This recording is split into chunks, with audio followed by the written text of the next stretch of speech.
Assalamualaikum bro miya. Ngasi di pau su piba ngam kidra hayeng irai ni inshallah hayeng si lep tabi adum pau su tira age ko. Ngasi si pau su piba ngam drive di thabak na maram oiraga thabak har chilbana aduna pau si adui mathakta pau so du yamna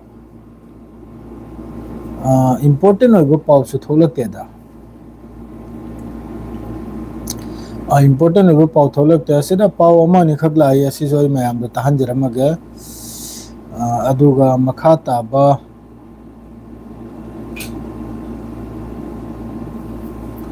Walaikum assalam kam ton de chai sung un rabdo mayam tara sida hojiki Nepal da hojiki thokliba kanam se asigi matang da report ama yamna sangna lakhre Al Jazeera da adugi pau du su mayam da tahalamaga adredi Iran amasung Israel gi matang da pau kharam tu lai ko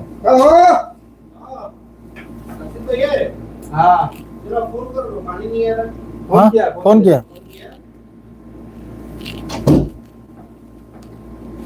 I am Atif so please Walaikum assalam hello bro Abbas Khan Sanawar so please hello bro adu hojikte ngo Qatar gi foreign minister amasung Qatar gi president prime minister hojik Iran dani ko Iran da hojiki Abbas Arakchi gi yamna fajana welcome tawi yamna fajana aduga sagi ayukta Iran gi president gi tarafta gi statement piram bado aikoi makai se amatu oiganim ni aduga aikoi masen nungsinaba sida leiriba Islamic country makai se amatu orga nungsinana leiba amagi mathakta amana lan tawna daba aduga aikoi gi security se aikoi na tawba aikoi na ngak selba aikoi manungda gi sigi wafam sine thamna mase makha ta abdi Pakistan की तरफ तक इसो होजी हारे इसने वो America ने होजी की Iran की मतलब तो बैन तौरी से पाकिस्तान की तरफ तक इसो रिजेक्ट तो रख रहे मादरे दी क्लियर हो इना चाइना की तरफ तक इसो रिजेक्ट तो रख रहे को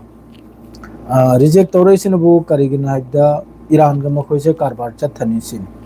ईरान का कारबार से चत्थ का दौरी मकोई ईरान देगी थाव लोग दौरी चाइना से ईरान देगी थाव लोग दौरी नहीं दूगा ईरान दे बुद्धि लाख बुद्धि हो रहे मकोई जो जी की बैन तो किसे लापा हो रहा है पोचे से याम साथिन तांग बुवानी हो ईरान मनुंग सिदा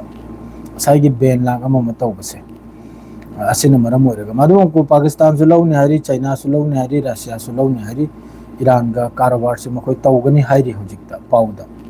अदर सोमदना बु नेपाल की अपडेट से नेपाल से लाखरिबा आफत से होजिक पाउदा अल जजीरा की ब्रेकिंग अपडेट 360 मी सहूमगा हुंफु सुरे सीरीज से डेड बॉडी फंगी से मिसिंग से सिदा मकोय ना हरसन 1400 निको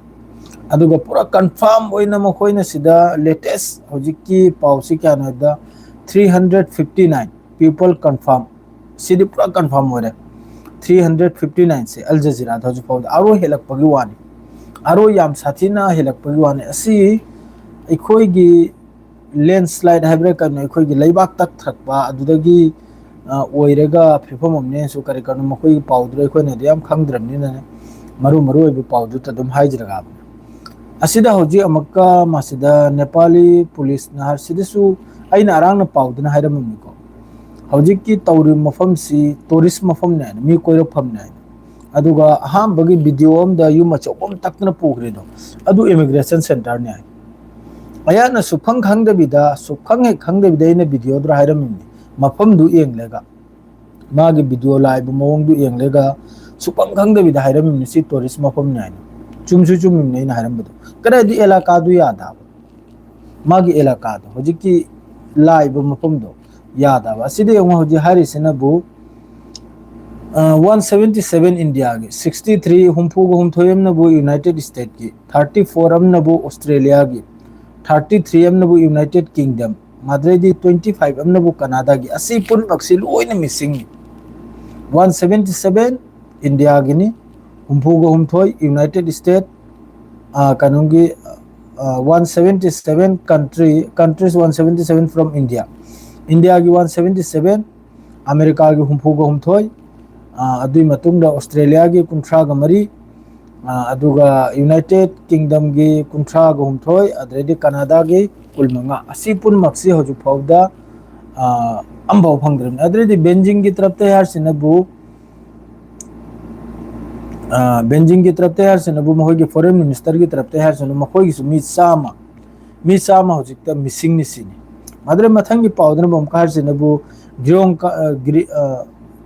गायरोंग कंट्री सिदा 558 people are reported missing yam sathi na si mi si amani tana trechno me kompokhe update se adum hojik su henjala aba hojik su turel mokoi gi asai gi tak threiba zamin manung do adro hojik fau mohoi gi rescue se tawdria करेगा अमक्का ला कदोर Bryan मथक लोम दगे अमक्का तक थ्र कदोर Bryan हजु फावर rescue से तौद्रिया इसिंग मनुंगा साइगी तुरेल अनि चिंगनी gi marakta sum ising chen thrak phamdo adro mi changdria hajु फाव adugi chingani gi maraktu da kariga amakka mathak lom dei lakpagi makoida kainomom phangnya ba pawom phangnya na hajु फाव rescue तो ba mi changdria ba adu hajु फाव da 1400 missing 360 graph से याम करमी अमक के घंटा में मनुंदन घंटा फाव बनते चाइना की होजिक की कनोंग की नेपाल की होजिक की आफत से घंटा फाव बनते चना में याम थुननी लोय जल करे असले लोयमक की याव करमी इंडिया की सु याव रमनी कनाडा यूनाइटेड स्टेट लोयमक की याव करमी असले कोई की मियोय खरना अदुनिया ताने हाइगनो फत्ते सेंगना द हाइगनो ब्रो बिल्कुल हाई बहन दे अल्लाह के अजाब हमने ने लौगनी नि अदुरा कोई कलक पे ने बहन दे अदुगा हजिक किसी की मखोइन ओक्तबगी वादे हो हजिक से मी मक्सी दना ताउदन लैरी दो ट्विटर द लाइव नि पाव मोय नेपाल की पुलिस ने मी निम सु फाबगी वानी ताउदन लैरी मी दुरगी सना लुपाम को लौथोइनी मना दगी मक समदगी मखोइसना कमिना होइबसिदि मी सीदना ताउदन लैरी दो अदुगी तंजादुदा सना लुपाम को फराल होरमी एंग्रो अदुगुम थबुक तौ भनब्रा असिगुम अवाब मतमदा अदुना दि खंगले कमिना ने हाइसे अदुम ताइब ना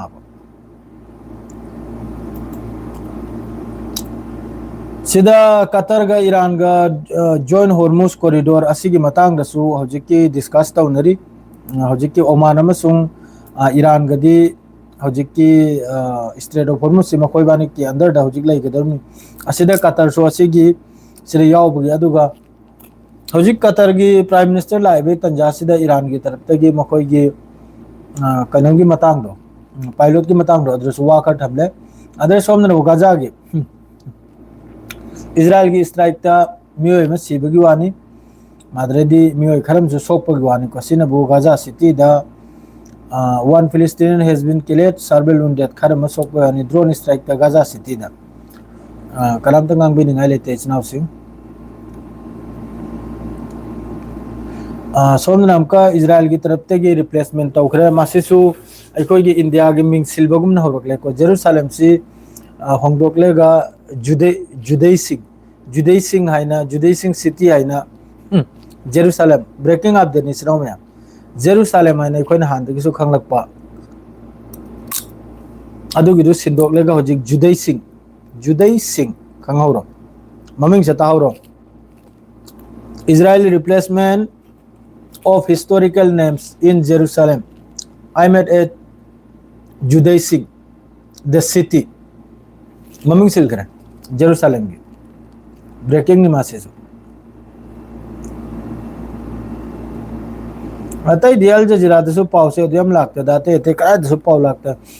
ईरान की तरफ तक ये पाव ने वो आराम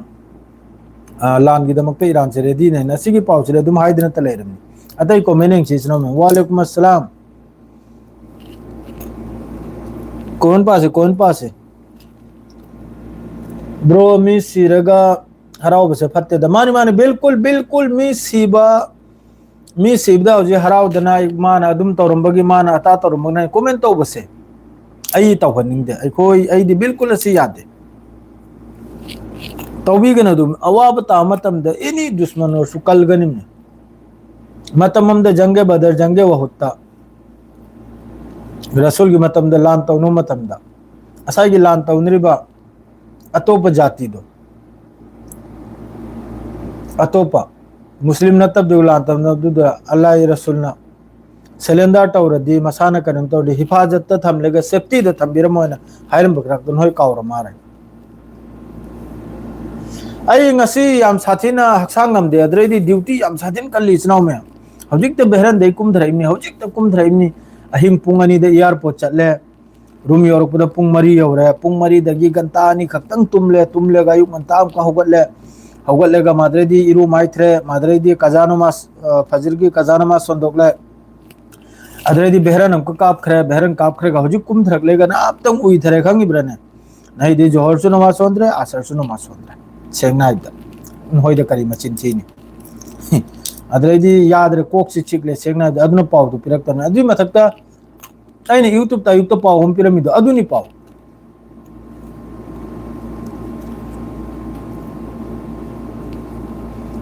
कमेंट्स यामदे हौबदे लोइने पाबिरो मथक की मखैदरे पावदरे लोइन चखत खरेने हाजी साहब की कोई यावबसी नूर कोई दिया मथौ ताइदा हाजी साहब की कोई सी नूरोय कोई खाकपियो हाजी साहब ए खाकदर में करे खाक लोय दोरी मरक दा ममक खरगर चप्पो मथौ तारे ऑफिस तगी ने ऑफिस तगी लाकपने मरम मोइरगा मरक ता खरगर चप्पो मथौ ताय अदरे दे एखोय रोंगी एखोय की होजिक की मणिपुर की Turkey has left Syria and Germany government याव खरबरा तुर्की करा दे लेबर तुर्की देवजी माई खुचु खुलाई दो सीरिया मनुंग दे पुजल्ली तब तबिदा पुजल्ली तुर्की की तरफ तगी याम कन्न सीरिया मनुंग चिदा लोंगजल खामगंग बा अदरेदी आइना ममांग से पाव माहर मम्मी ईरान का मक्का रशिया का 25 बिलियन की न्यूक्लियर डील अमक्का अनोबा अखोई की न्यूक्लियर प्लांट सागत पे दमक्ता अदुसु याना खरे मथंग नबो असी पाव सुरेन ममांग द रेलवे ने सेम खरमनी अमेरिका सऊदी अरब चाही कुंथ्रा गिदो हजे अमक्का डोनाल्ड ट्रम्प उंखले गार सिनबु इजराइल बु रिकॉग्नाइज एखोगी याब मथौ ताने सिनी इजराइल हैबले हैबसे नेपाल की यामना साथीने नुगाइते नेपाल की पाउसी याम साथीना नुगाइते को अल जजीरा द पूरा डिटेल्स ओइने लेरमनी नेपाल की मतांग गइसनाव मयाम यामना फजन लेरमनी इथोक लगे नेपाल की से 1360 डेट 1400 मिसिंग है 1400 मिसिंग सिदी नालप ममांगिनी को सिदैसु हेना मिसिंग ओइबगी वानी हुइता हाइदिसे नेपाल मनुंग सिदा 1400 त नते को याम साथीना टूरिस्ट मफम नि असिदा फॉरेन की मिसु याम यावरबनी अमेरिका की कनाडा की इंडिया की मोंग की मकी मरी की कंट्री पुनमक की मिसे इंडिया तगी 177 नि माना जे चौराकना 177 त नते बहुत याम खरे इंडिया के दु त नताबा मदरेदी माना यूनाइटेड स्टेट की क्या हर साइदा हुंफू घूमथोय त नते मयामनी खरम लोचल बने सरकार की तरफ ते हौन बिनी से मदरेदी ऑस्ट्रेलिया की नबु कुंथ्रा गमरी यूनाइटेड किंगडम असी की नबु मी कुंथ्रा घूमथोय अदुगा कनाडा की न कुल मंगा असी पुन मक्सिलोइना कनुवरमनिको मासिदा जेहार सिनबम का 558 people are reported missing including 260 सिदा चाइना की तरफ तगी चाइनीज स्टेट ब्रॉडकास्ट सीसीटीवी की तरफ तगी फोंगदरप होगी हजिकी गायरोंग हाइरबा काउंटी गायरोंग काउंटी सिदा 558 people are reported missing 558 people से मिसिंग नि असिदा एखोई की फॉरेन की नेशनल मपान की मी 260 नि यावरसे असिदा हजिकी ग्यारोंग काउंटी हर मफम सिदा तिरबत्तने 558 people missing asida 260 foreigner asi punam silon yaurumni ko asida magi cctv de laiba footage mayam sidi turel krak se khuningam to paklam ni ko satellite ki image ta ham bu halam si khuning marum to paklam ya ba duda haujikti pura samandar wol khreisnaw me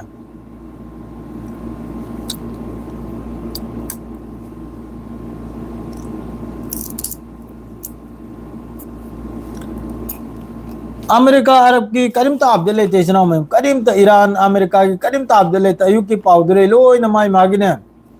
view की follow की subscribe की अदुदी आई तौद्रे को जो हर मी पाउदतनी सिदा अहेल पाउ हेबू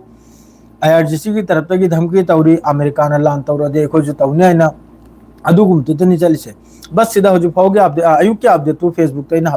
हापलम Kharbani YouTube ता हापलम ममनी YouTube ता हापलम खरबनी पाउ पुन असिदा अपडेट अहुम मरीनी लाइसे पाकिस्तान की तरफ तगी रिजेक्ट ने हजिक की अमेरिका ना हजिक की ईरान की मथक थमलिब पाबंदी है पाकिस्तान ना हरी मखोय ईरान का कारबार तौने ना चाइना स्वायरी ईरान का कारबार तौने ना रशिया स्वायरी ईरान का कारबार तौने ईरान दे मखोय लेन थाव लौदर सिगी अपडेट सिम लैरा से अहेल बनी अदुई मतुंगदा कतर की फॉरेन मिनिस्टर अमसुंग कतर के प्राइम मिनिस्टर ईरान दनी हजिक अब्बास अराक्ची माद्रैदी ईरान की अखोई की मसूद पेजेस्कियान असिग फमलेगा नैनरी स्ट्रेट ऑफ हॉर्मुज की मतंगदा अदुग लोइन असिगी जॉइन मखोई स्टेटमेंट से थोलक्तरी थोलुग मतुंग ने सोयद मक्की पाउ पुरे लाकनी टेंशन लोगुन मया सोयद मक्की रील वीडियो रने पोदना लाकनी अदु नहिगी स्वासिरा दुम फेसबुक यूट्यूब सिरा दुम लोइ जलगे फेसबुक ता नापतंग वहाय अमानि तंग थमलंगे अदुगा दुम ngasi सिरा पोथा जरगे ay ngurung nganta morning da update phangani sinaw mayam pun makki apul ba update phangani share ga dum live selo jin jara nungai ta in thoglak pani khangi brana haksang yam satin ngam de seng nai de sinaw me waru bi ade natra dia khoi tap mi na te sukum bada ai gi su video su thangali me ai gi su faida na ba nokoi mayam ne engbir me ai gi faida na ba ai gi lupa ma ni lai na dollar da du haksang china upai lai ki da kasu upai lai ta अदुनी इस्लाम में हम दुआ तो भाई सलाम अलैकुम।